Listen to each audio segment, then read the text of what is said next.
Gentlemen, it's time to get it on.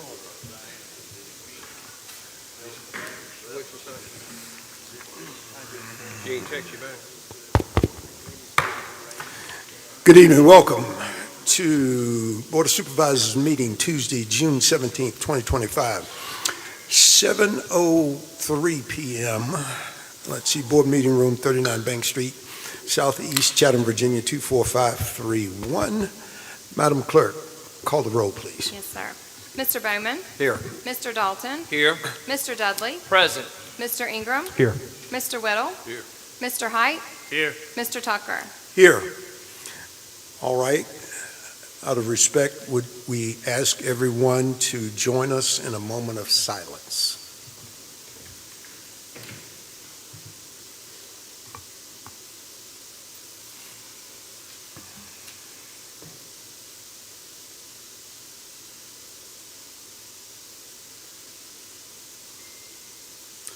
Thank you. Please join me, if you're physically able to stand, for the Pledge of Allegiance. Pledge allegiance to the flag of the United States of America and to the republic for which it stands, one nation, under God, indivisible, with liberty and justice for all.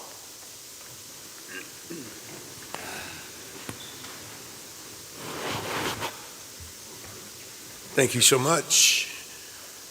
All right, at this time,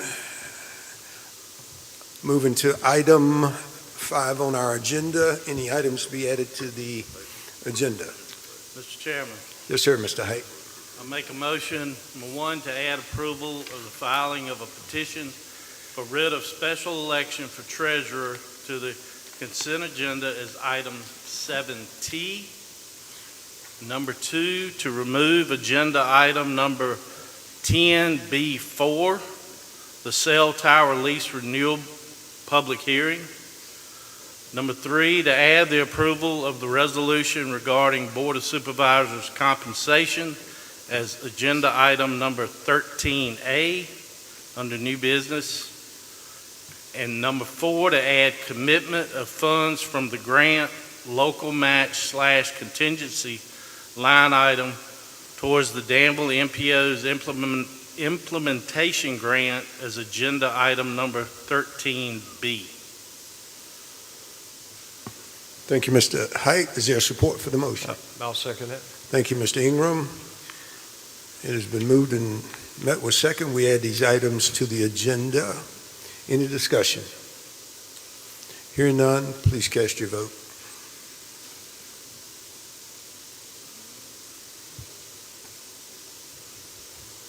Motion carries 7-0. Madam Clerk, you did get all of that down. I got it. Thank you. All right, we're going to move to agenda item 6. I'll ask for a motion to approve the agenda with the additions. I'll move it, Mr. Chairman. Thank you, Mr. Bowman. Thank you, Mr. Whittle. Moved and met with second. We will approve the agenda. Any discussion? Hearing none, let's cast your vote.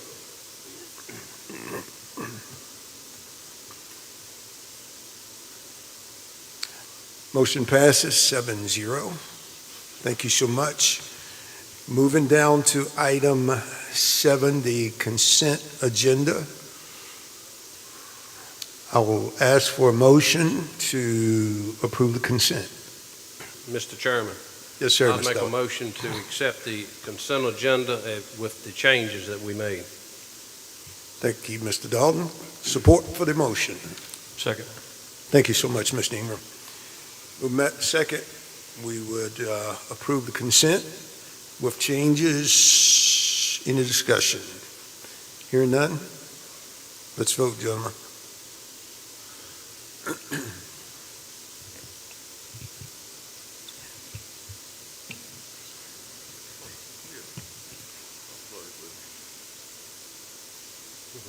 All right, motion passes unanimously. All right, that moves us down to agenda item number 8, presentations. We have one. Is that one mine? It's Mr. Bowman. Mr. Bowman's. I'll catch up with you later. Thank you.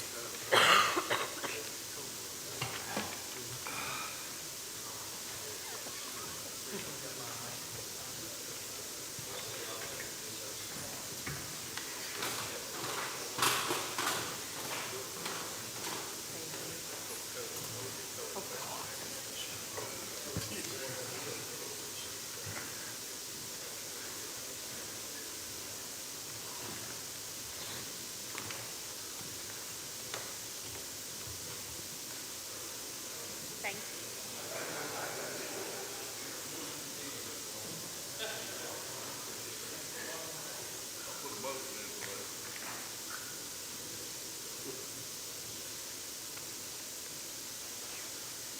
All right, we're good. We're good. Good afternoon, everybody, and sorry about the air conditioning here, but we just wanted you to get acclimated to the outside. So we've been here for a few hours today and suffered through this, so hopefully we'll get this thing fixed. But right now, we're going to do a certificate of appreciation, and I want to ask Joey Bray to come forward, please.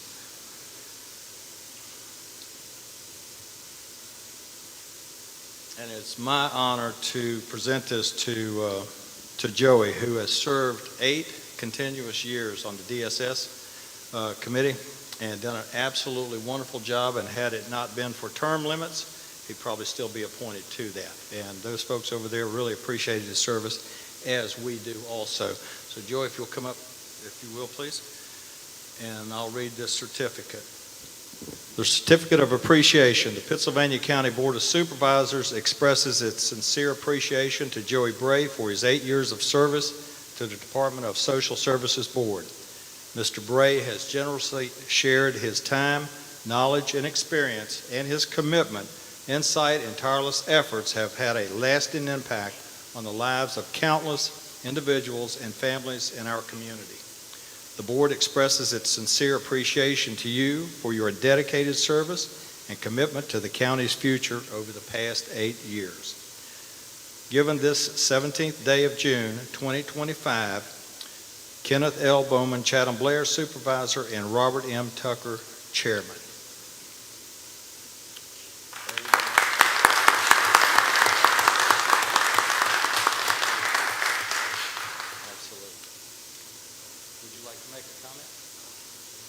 Here, and Tim, do you want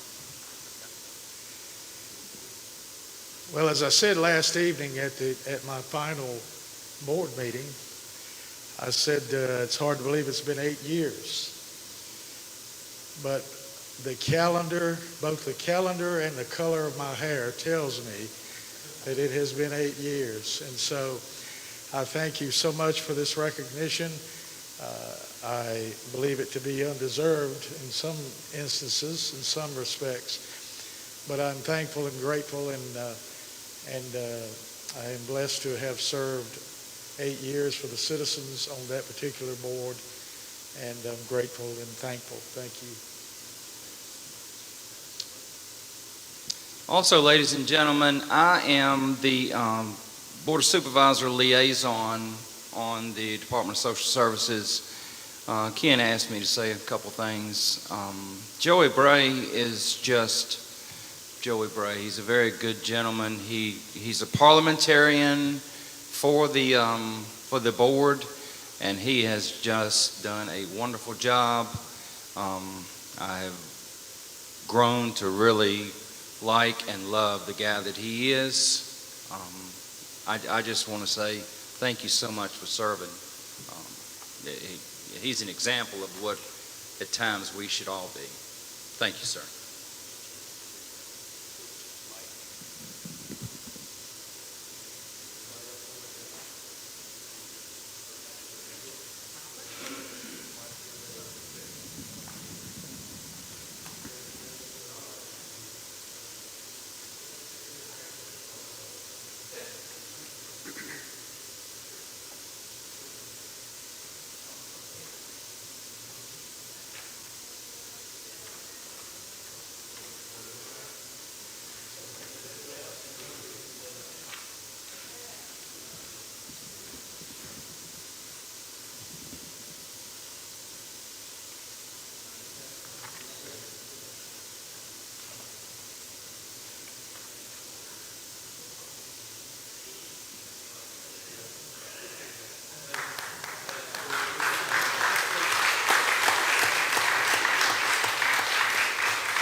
Thank you all so much for your patience, and forgive us for removing our jackets, but it's a little warm in here.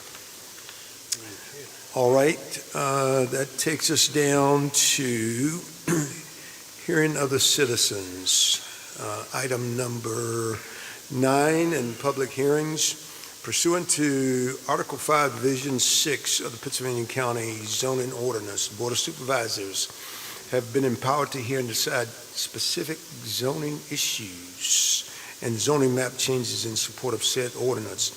In accomplishing this important task, the board is responsible for promoting the health, safety. Mr. Chairman, Yes, excuse me. am I on the wrong? You jumped over number 9. All right. Didn't open up. Let me go back to the paper copy here. Thank you, Mr. Hike, Mr. Vice. Hearing of the citizens. What's wrong with the software this evening? Each person addressing the board under the hearing of the citizens shall be a resident of or landowner of the county, the registered agent of such resident or landowner. Each person shall step up, give his or her name and district in an audible tone of voice for the record. And unless further time is granted by the chairman, shall limit his or her address to 3 minutes. No person shall be permitted to address the board more than once during hearing of the citizens. All remarks shall be addressed to the board as a body and not to any individual member thereof. Hearing of the citizens shall last for a maximum of 45 minutes. Any individual that is signed up to speak during said section who does not get the opportunity to do so because of the aforementioned time limit shall be given speaking priority of the next board meeting. Absent chairman's approval, no person shall be able to speak who has not signed up to speak. Madam Clerk, we have anyone sign up? Yes, sir. Who's our first speaker? Chuck Angier. Mr. Angier, come on up. Thank you for being here tonight and welcome. Thank you, Mr. Chairman, members of the board, county staff. Thanks for this opportunity. I got a real short message. You folks, you gentlemen are about to embark on a project that's going to shape this county for the next 20 years, well after a lot of us are going to be gone.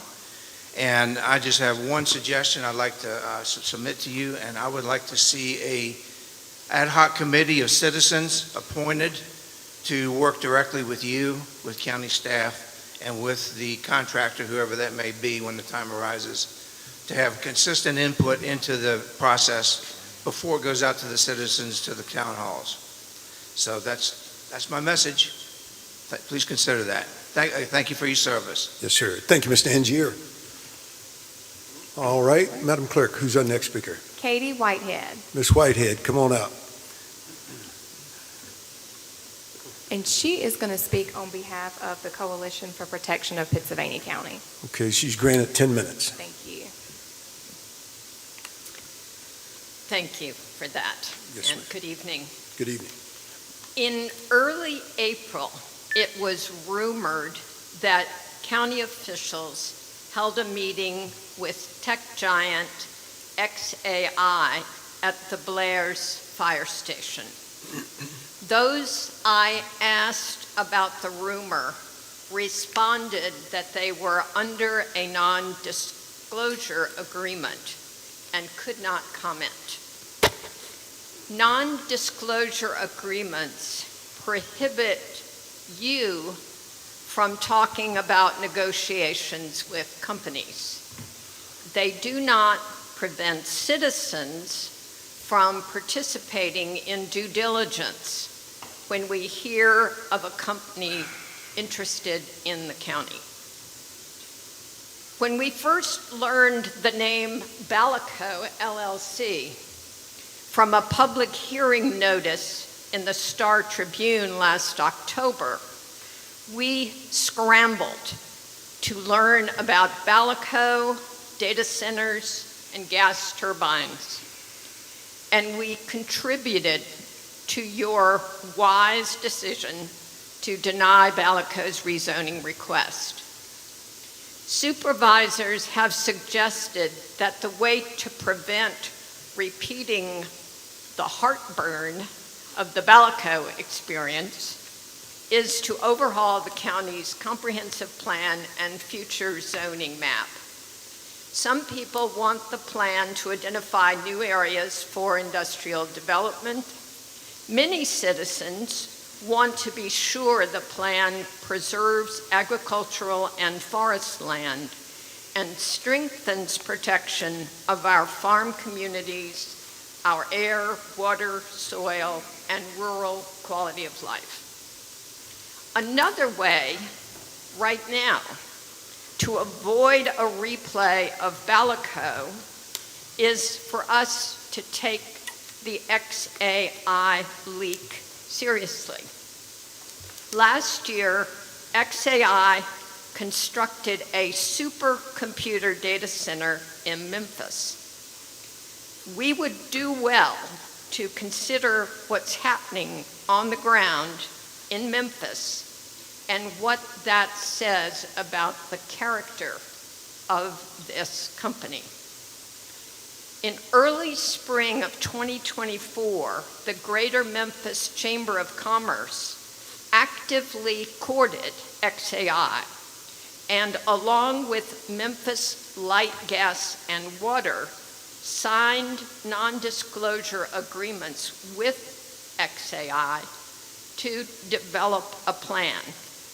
City residents and many city officials learned about the deal in early June of last year, after the deal was made, when Elon Musk announced it on X, posting, "Elvis is in the building," and the chamber held a press conference. According to media sources, since August, the number of unpermitted gas turbines at the XAI site has only grown, with information only coming to light after community pushback.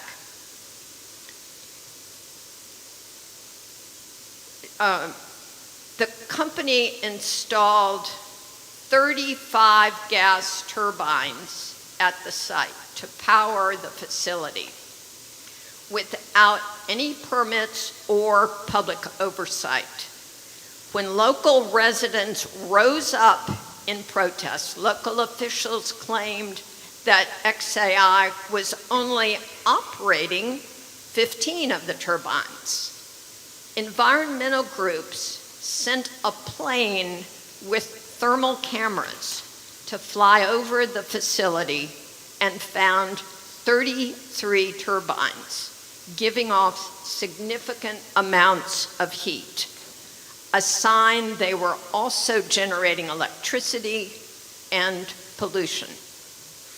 A May News article reported, quote, "Locals feared Memphis had become yet another example of Musk's companies pushing fast-paced development while disregarding environmental regulations." There was Tesla, which in 2021 was cited for 33 air quality violations in California. SpaceX, which has been fined by Texas for allegedly dumping industrial wastewater without a permit. And Musk's underground tunneling business, the Boring Company, which was also fined by Texas for failing to get a permit to discharge industrial stormwater, unquote. XAI has also announced a plan to install between 40 and 60 methane gas turbines in its second supercomputer data center, also planned in South Memphis. I have included 3 different media sources at the bottom of my comment, 1 from today and 2 from back in May. I know I am responding to a rumor. Thank you for considering my concerns. Thank you, Ms. Whitehead. Appreciate you being here. All right. Madam Clerk. Amy Davis. Ms. Davis.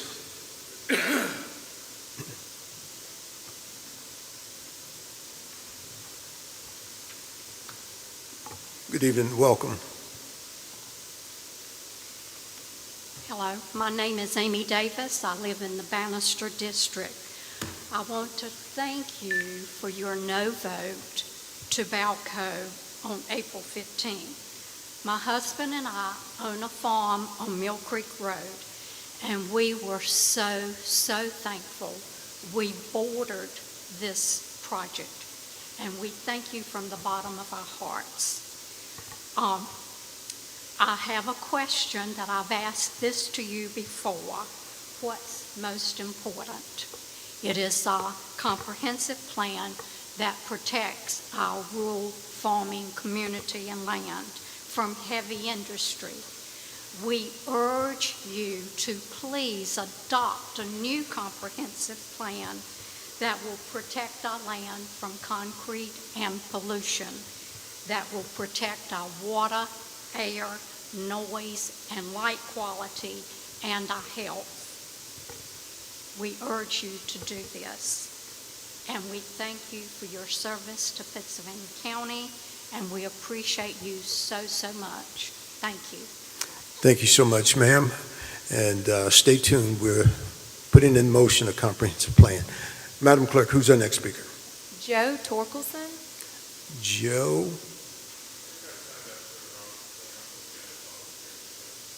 Which one? I'll move you to that one. Okay. That's all, Mr. Chairman. That's it? All right. Thank you so much. Let's see. Now we'll move to our public hearings. Item 10. Pursuant to Article 5, Division 6 of the Pittsylvania County Zoning Ordinance, the Board of Supervisors have been empowered to hear and decide specific zoning issues and zoning map changes in support of said ordinance. In accomplishing this important task, the board is responsible for promoting the health, safety, and general public welfare of the citizens of Pittsylvania County. The board must ensure that all of its decisions and regulations be directed by these goals, and that each be consistent with the environment, comprehensive plan, and in the best interest of Pittsylvania County, its citizens, and its posterity.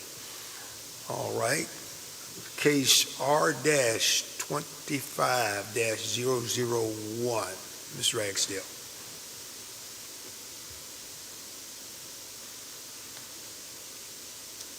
Case R-25-011, Victor and Vicki Keats have petitioned to rezone 3.48 acres located on State Road 954 Plantation Drive in the Tunstall Election District from R1 Residential Suburban Subdivision District to A1 Agricultural District to allow for a private campground on the property. Once the property is rezoned to A1, all uses listed under Section 35-178 are permitted. On May 6, 2025, the Planning Commission recommended by a 5-0 vote with no opposition that the petitioner's request be granted. Staff summary is enclosed in the board packet. Mr. Chairman, Mr. Keats is here to represent the petition. Thank you. It is now 7:27, and we open the public hearing on case R-25-001. Mr. Keats, anything to add? Nothing to add? Thank you so much. It is 7:28, and we close the public hearing. Mr. Ingram? Yes, sir, Mr. Chairman, thank you. In case R-25-011, I make a motion to approve the rezoning of 3.48 acres, or 3.48 acres, from R1 Residential Suburban Subdivision District to A1 Agricultural District to allow for a campground on the property. That is my motion. Thank you, sir. Support for that Mr. motion. Chairman, I'll second that motion. Thank you, Mr. Dudley. Moving back with second for the rezoning. Cast your votes, gentlemen.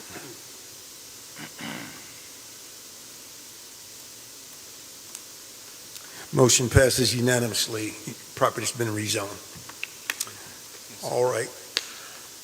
We move to agenda item 10B, other public hearings. Each person addressing the board under a public hearing shall step up, give his or her name and district and/or his or her place of residency for non-county citizens in an audible tone of voice for the record, and unless further time is granted by the chairman, shall limit his or her address to 3 minutes. Speakers for a group shall be limited to 10 minutes. Speakers shall continue their remarks at that time unless the consent of the board is affirmatively given to extend the speaker's allotted time. Absent chairman's approval, no person shall be able to speak who has not signed up. Madam Clerk, who's our first speaker? I guess we open the hearing on this dog case. All right, at 7:29, we open the public hearing on dog control area. Ms. McCluster. All right, Mr. Chairman. So at the May 20th, 2025 business meeting, you all saw this in your packet, and you authorized us to advertise for public hearing tonight, which we're getting ready to hold. And this is because Danielle Merrick submitted a petition wanting a dog control area in the Bridgewood subdivision in Danville. Included in your packet, you can see that the petition is in there. It does meet all of the qualifications. I've worked with our county GIS to verify these addresses, and everything is in line, and we do not have anyone signed up to speak, and so it is the pleasure of the board. You said no one signed up to speak? No, sir. All right, at 7:30, we closed public hearing on the dog-controlled area. All right, board, what's your pleasure? Mr. Chairman, Yes, sir. I'd like to make a motion to amend the Pennsylvania County Code 2.2-22, dogs running at large restrictions in designated areas, to include the Bridgewood subdivision as presented. Second. Thank you, Mr. Ingram. Movement with second. Approve the ordinance. Any discussion? Cast your votes.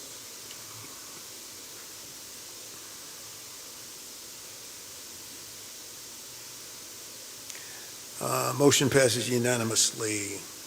Item 10B2. Let's see, we'll open the public hearing at 7:31 on ordinance number 2025-06-01, DSS one-time bonus. Let's see, Mr. Evans.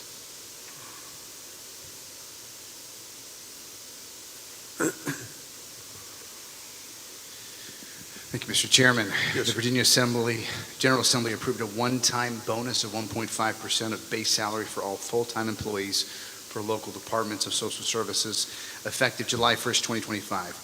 In accordance with Virginia Code Section 15.2-1508 of the Code of Virginia, localities must adopt an ordinance to authorize the payment of this bonus. This ordinance that is proposed today fulfills the requirement to allow eligible employees of the Pennsylvania County Department of Social Services to receive said bonus, which is fully funded by the Commonwealth of Virginia, so no local commitment or funds to be allotted. We'd simply have to pass an ordinance. Okay.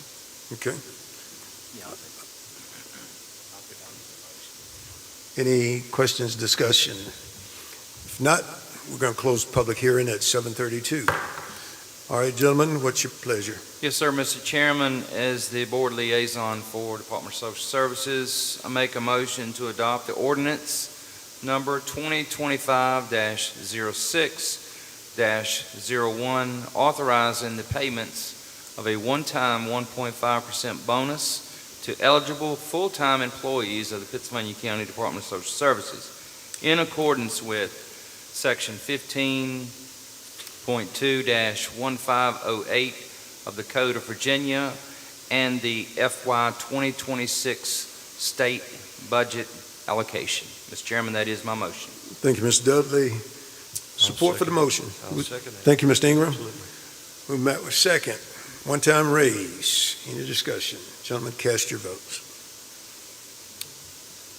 Mine went away, Kalen, but my vote is yes. Okay, thank you. Thank you. Motion passes unanimously. Thank you, gentlemen. All right, it is now 7:33. We open the public hearing for citing agreement and extension request. Ms. Ragsdale, please.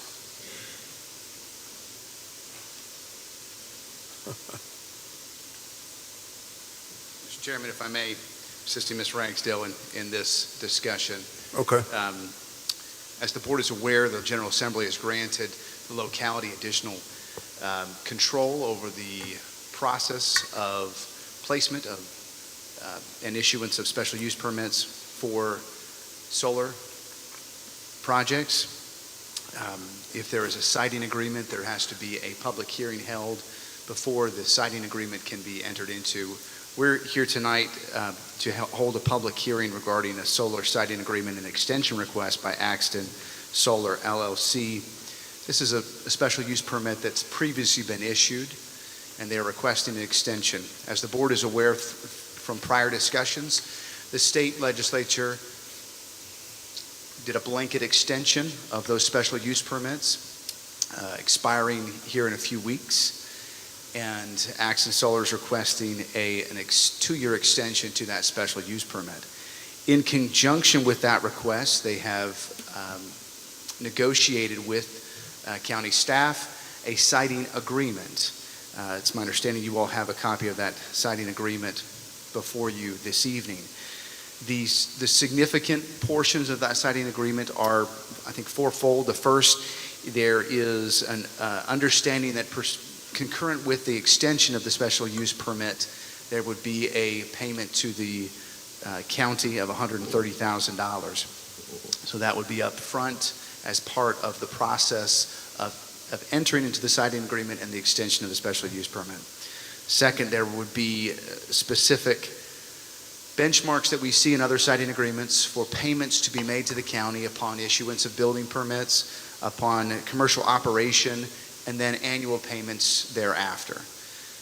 As the board is well aware, these projects don't always have a predictable time frame, but the initial payment is secured by the extension, and there is finite payments that are listed in that siting agreement that would inure to the county if the project were to proceed. And if I may, Chairman, for additional comment, having reviewed this with county staff, it is the county staff recommendation that the extension be granted and that the siting agreement be executed by the board.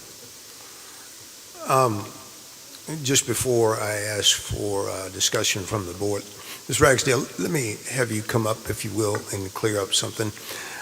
Just for the sake of the public, and I know a lot of people are thinking about the solar, and we've limited it earlier on.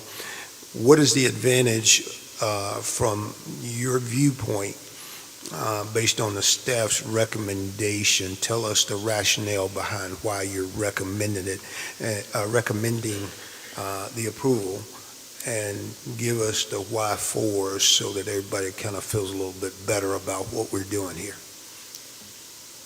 So staff is recommending approval of the extension only if you all adopt and approve the siting agreement. So that's kind of a condition of staff's recommendation of approval. After discussing this with the solar company, this project extends. The majority of this project is in Henry County. They ran into some issues with permitting on the Henry County side, which delayed them from starting construction on the Pennsylvania County side, which is why they approached us and asked for a 2-year extension.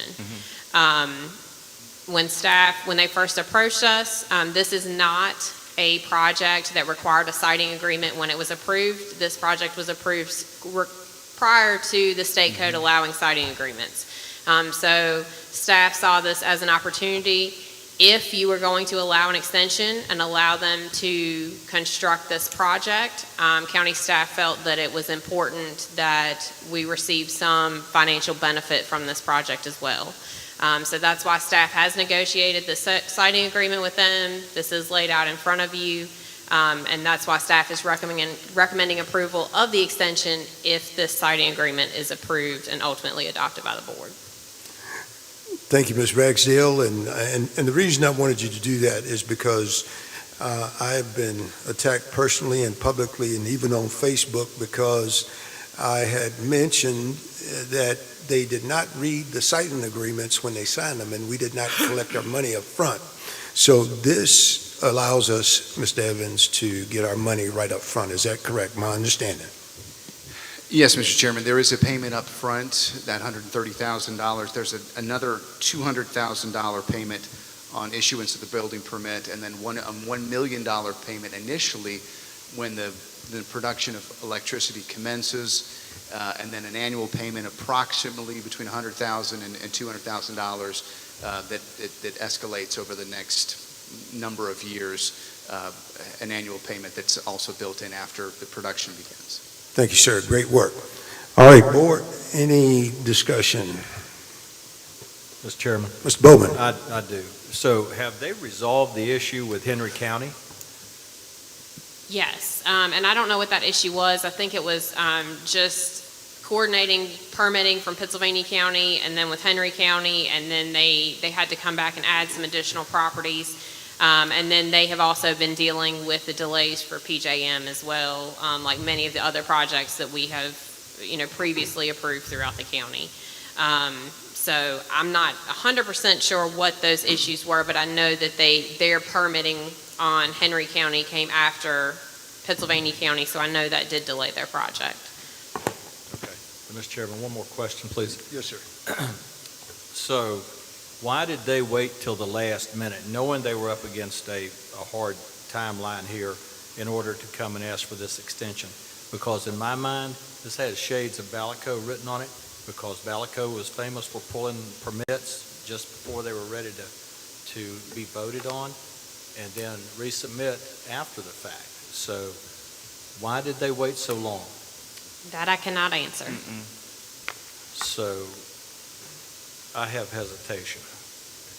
I can say that their legal counsel approached staff a few months ago, and they went back and forth as to if they were going to approach the board and ask the board to adopt a resolution or go before the Board of Zoning Appeals and ask for their special use permit condition to be amended. They ultimately decided to go this route. But they have, and I can't remember the exact time frame, but their legal counsel did contact staff months ago, and they've just been going back and forth as to which route they were going to go to this point. Okay, thank you. Thank you, Mr. Chair. Thank you, Mr. Bowman. Just before I go to Mr. Ingram, let's clear this up. I know we have reservations, but at the state level, if we pass on this opportunity and we get through this window, we reject this siting agreement, and I don't need to tell everybody in this room that at the state level, they would like to take control away from local governance, which means that they can in turn go ahead and allow this project to proceed down the road, and the county winds up with goose eggs, absolutely nothing if we do not. So let's be careful and think through this process. Mr. Ingram. Thank you, Mr. Chairman. I talked with a Henry County official, and if y'all can believe this, sometimes government operates ever so slow. So it wasn't the fault of the company here nor the other applicants. It's just the way that it happened. I'm familiar with this area, and I can tell you it's not climax. So unless you want to go extremely out of your way to view this finished product, you would have to take somewhat of a trip. But in all fairness, I think they're entitled to this extension, and I'm going to make the motion here in just a minute. Thank you, sir. Any other discussion from the board? Mr. Chairman. Yes, sir. One question, Mr. Evans.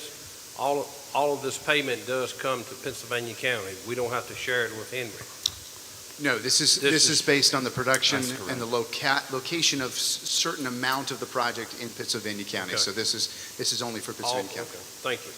That's it. Thank you, Mr. Chairman. Thank you, Mr. Dalton. Any other discussion from the board? And Mr. Chairman, if Yes, sir. we will need there is a public hearing. So we'll have a public hearing portion of this.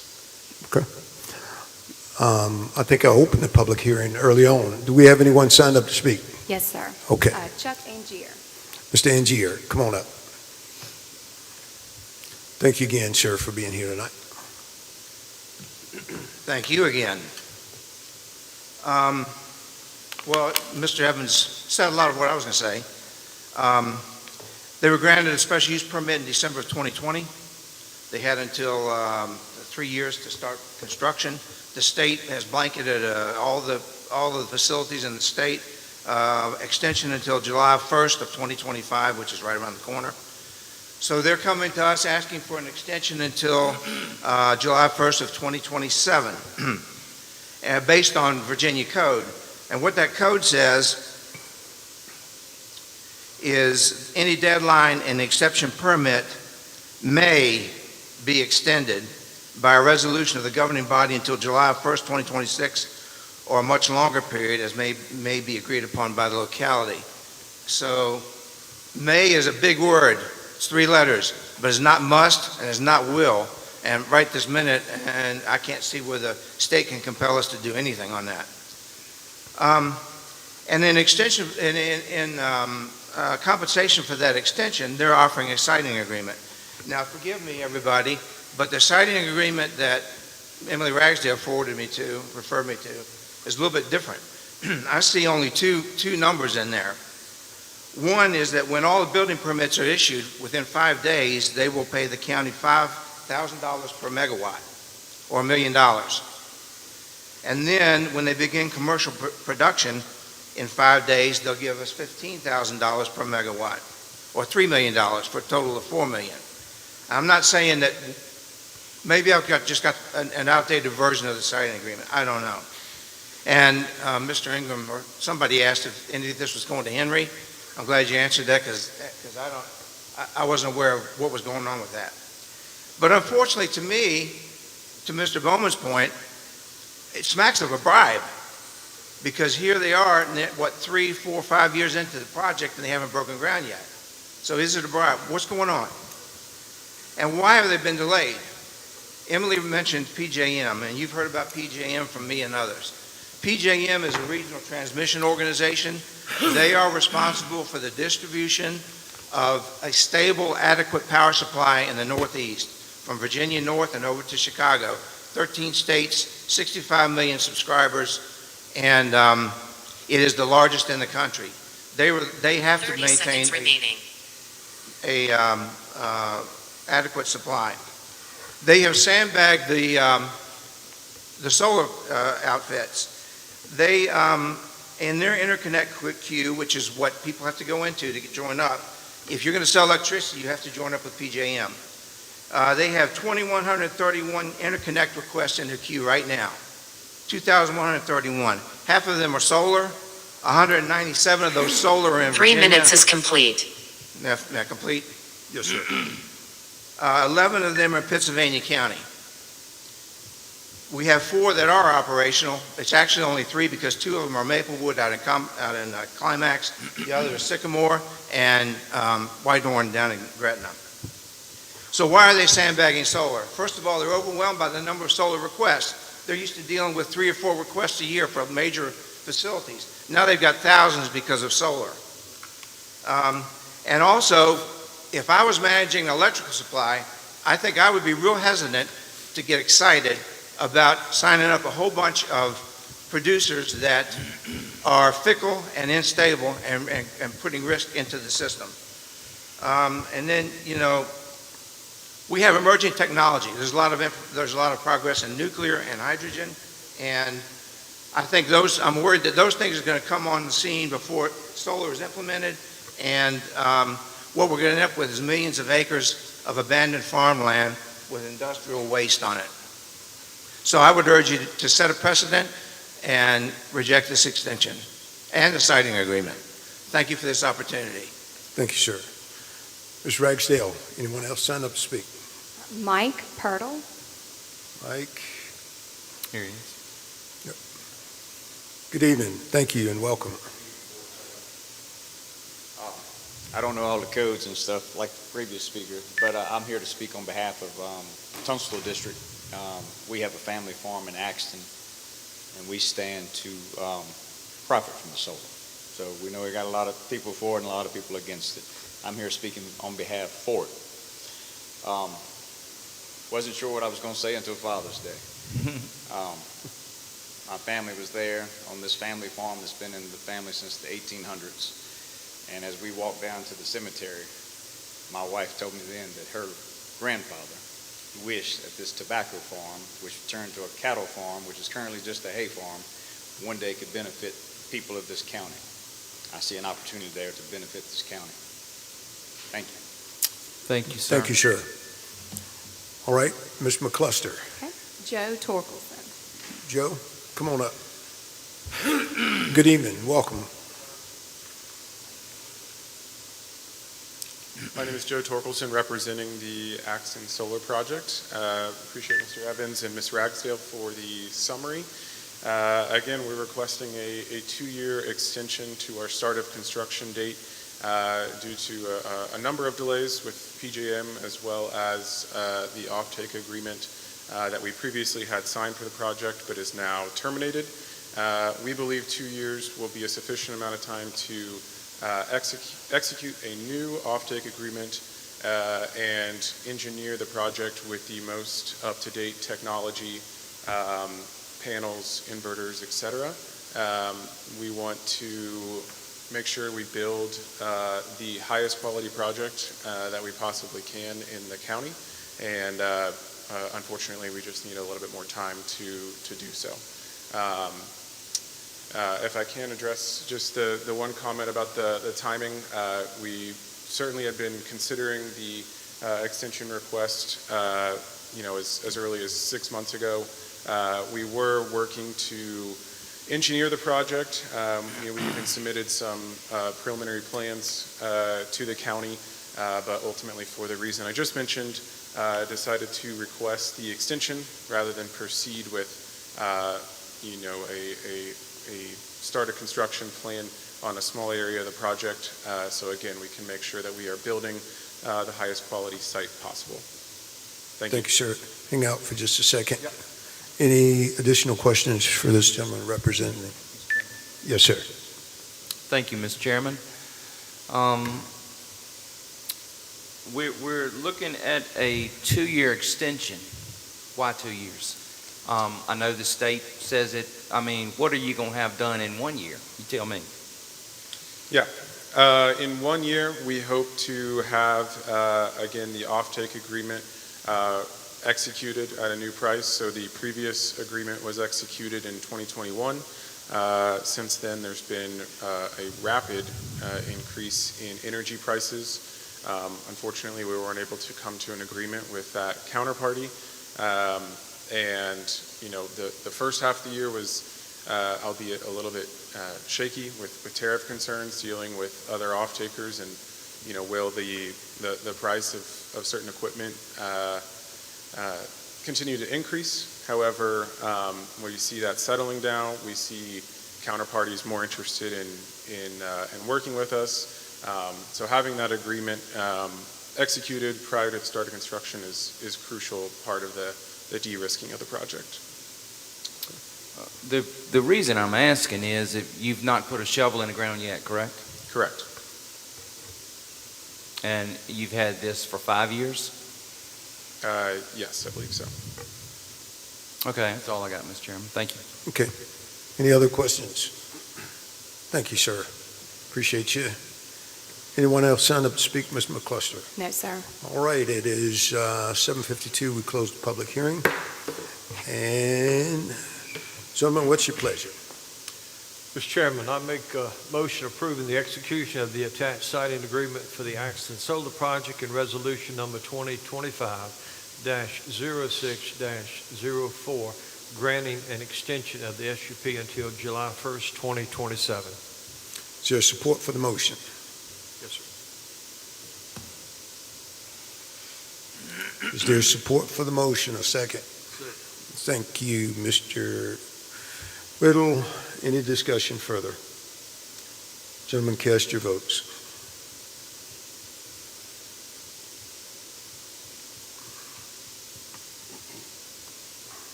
Motion passes 6-1. No abstentions. Thank you. Let's see, I think the cell tower lease renewal was removed. Is that correct? Thank you. All right, moving to agenda item 11, unfinished business. Mr. Evans? Okay, we'll move to agenda item 12, new business. No new business. All right, we go to agenda item 13, matters from the work session. All right, we have a couple things here. Ms. McCluster, tell us, because you were taking notes early on, what's 13A? 13A is going to be resolution number 2025-0605. That's for the board member compensation. All right. Let's see, I think, Mr. Bowman, you're the grandfather of that. And Mr. Evans, you want to go ahead and brief us? Thank you, Mr. Chairman. Mr. Evans there will start off, and I will come online as soon as he's finished. Thank you. Thank you, Mr. Chairman. Thank you, sir. As you may be aware, the board is tasked through Virginia Code to set its own compensation. There are two sections of the Virginia Code under which the board can set its compensation. The first is 15.2.14.14.2, and the next is 15.2.14.14.3. There are a number of distinctions between those two, but historically, one sets a cap and the other one has a broad discretionary power given to the board to set its own compensation.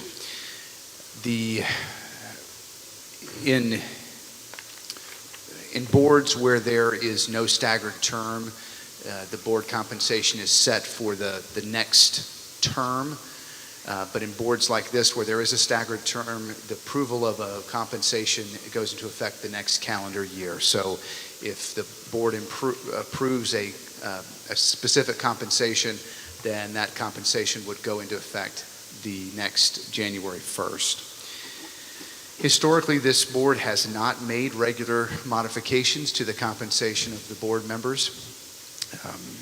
The cap that the board is currently operating under, according to my research, is set by statute back in 1998.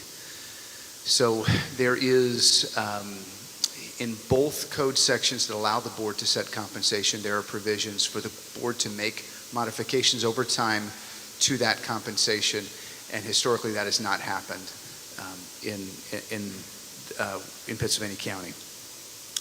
Consequently, it is appropriate for the board to take action on a regular basis, even on an annual basis, to address compensation.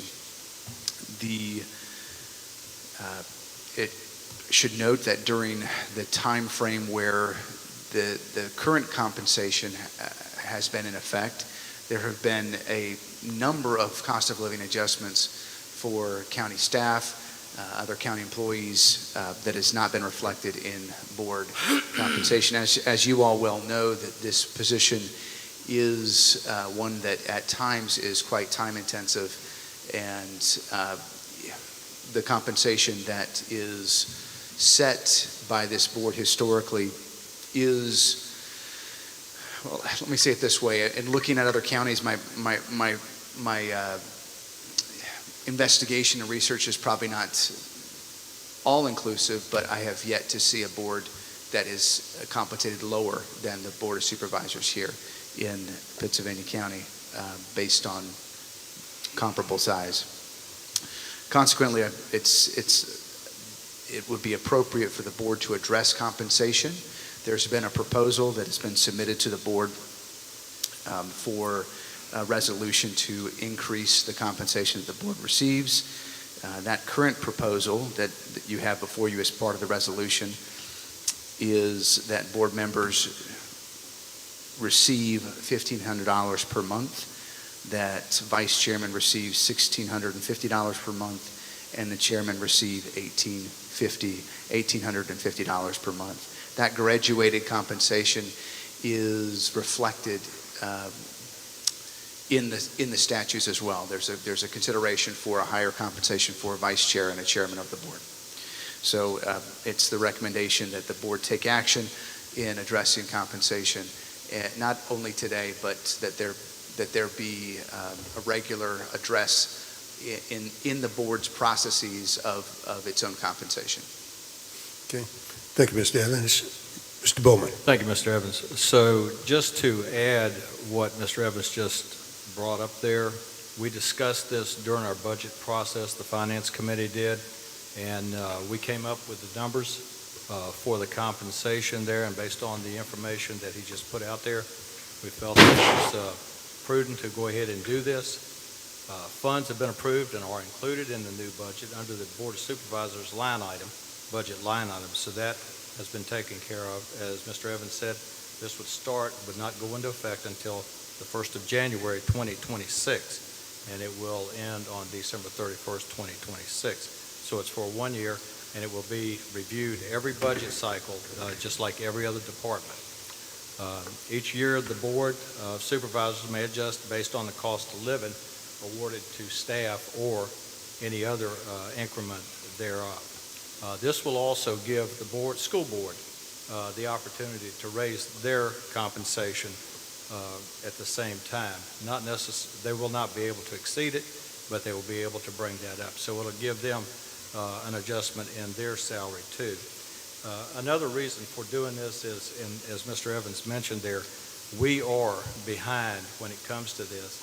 And when it comes to having people run for these seats, these local office seats, a lot of people are still working. The younger folks are still out there working to make a living. This actually brings it up to where they can afford to come, take some time off, come in, do the meetings, and as he mentioned there, Mr. Tucker and everybody on this board will attest, this is a time-consuming position because we're all over the county and Danville and adjoining counties on a regular basis. So it would help to make sure that folks are able to help offset some of their expenses with this salary increase. We also discussed stipends. There are 3 boards that are attended by sitting members here that pay a stipend, but we didn't want to go down that path there because it becomes very cumbersome and trying to assign different rates for each one of those stipends. So we felt that it was easier to go ahead and do this and forego the stipend piece. So with that being said, should I make the motion now, Mr. Evans? Yep. So with that being said, I'd like to make a motion to approve the resolution setting the compensation of the Board of Supervisors as drafted by county staff.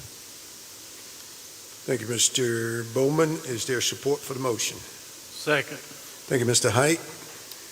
Any discussion? Yes, sir.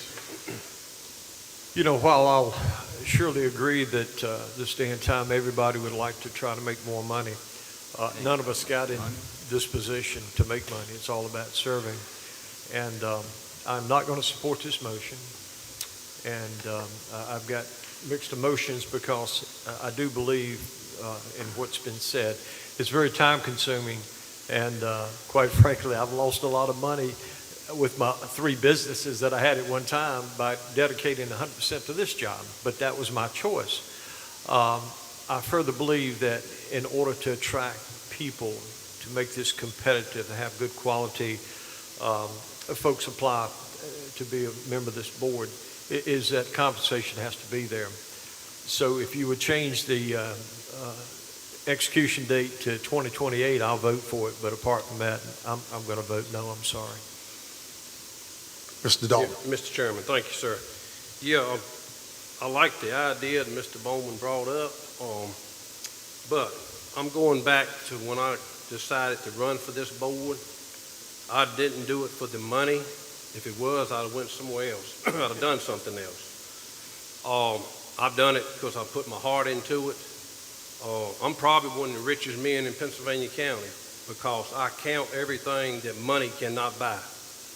I don't count anything that money can buy. And I think we just moving too far, too fast at one time. Maybe a small amount, but I'm not going to support it. Like I said, I made the decision to run, to serve, and it didn't have nothing to do with the money.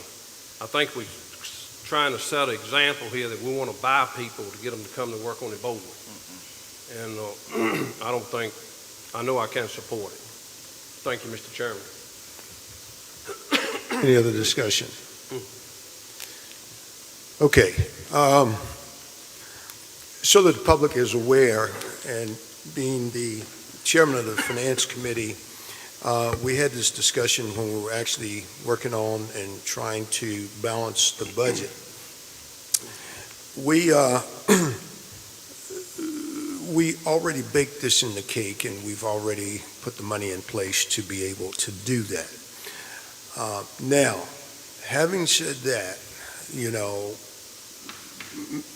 everyone on this board has various and sundry reasons whether they support or don't support. However, I think it's important that we recognize that to be effective as a supervisor, it is very time consuming.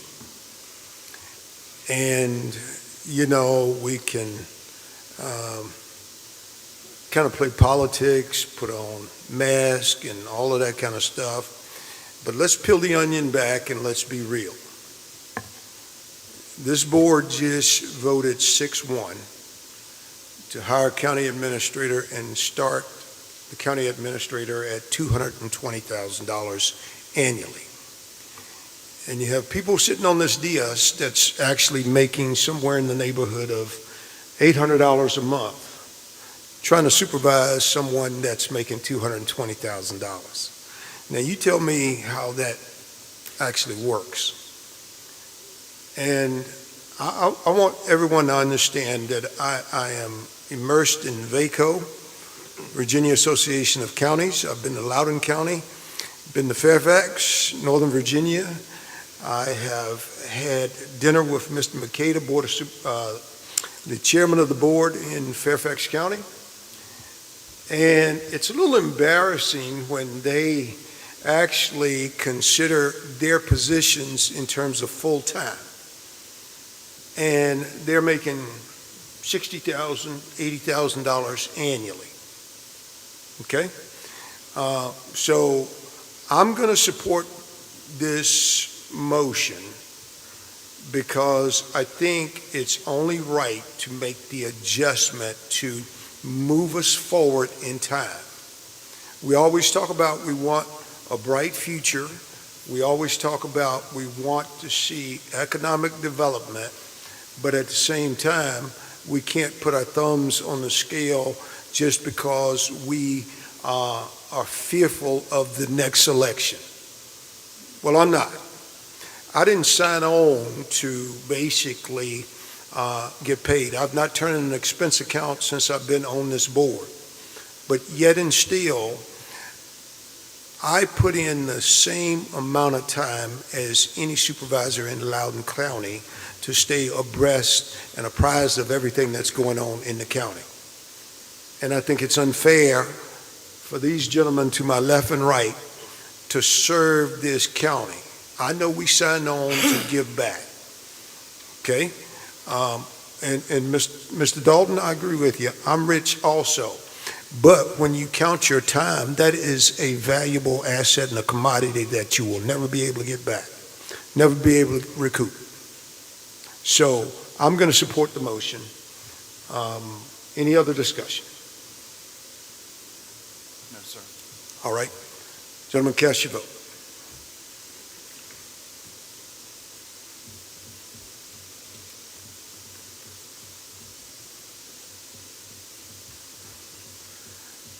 Motion passes 5-2. Thank you, gentlemen.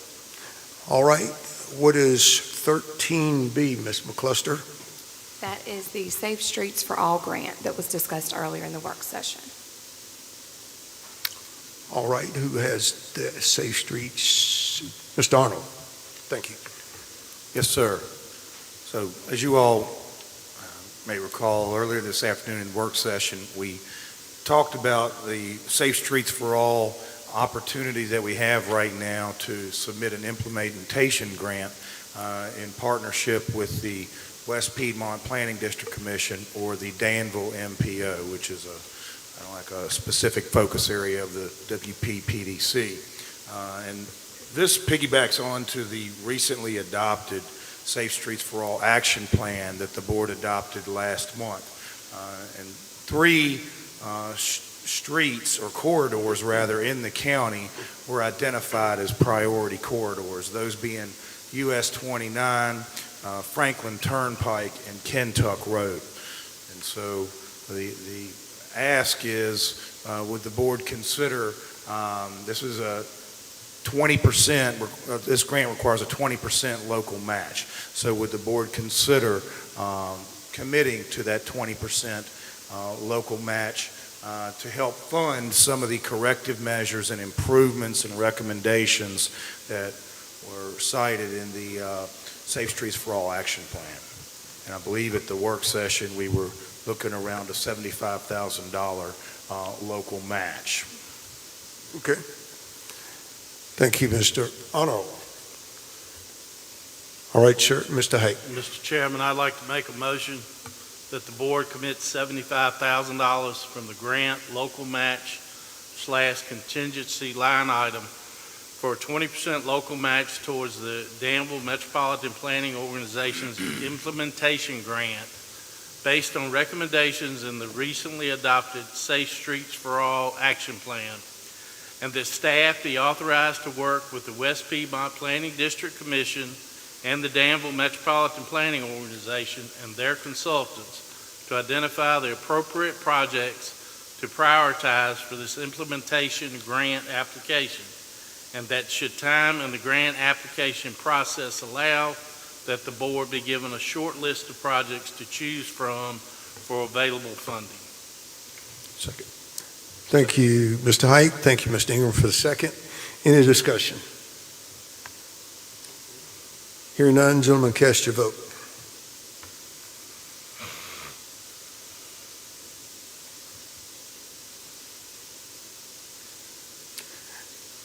Motion passes unanimously. Thank you so much. Moving down to item 14, let me say on behalf of the entire board, and I talked to them and shared with them that due to the heat in this room, we're not going to allow kind of these wrap-up remarks, and I know everyone has some wonderful remarks prepared.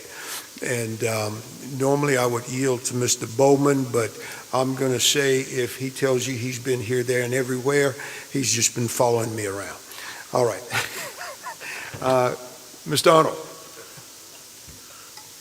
Anything from... Well, I don't want to say anything if y'all aren't, but I will say one thing. It's hot in here. It is hot in here, although the air is partially working now, and I think we're all grateful for that. It's starting to feel a little bit better. And I'm the first to perspire, as many of us know. But, there's an old saying, keeping the seat warm for somebody. Well, we all know I'm just keeping this seat warm for Mr. Shorter. However, I meant for that to be figuratively intended in a figure of speech, not literally. So this thing's getting a little warm over in this seat. Thankfully, though, they are cooling off as we settle on into the evening. Good meeting, covered a lot of ground. Thank you all very much. Thank you so much. Mr. Evans. Thank you, Mr. Chairman. It's been a pleasure. Thank you. Thank you so much. Meeting adjourned.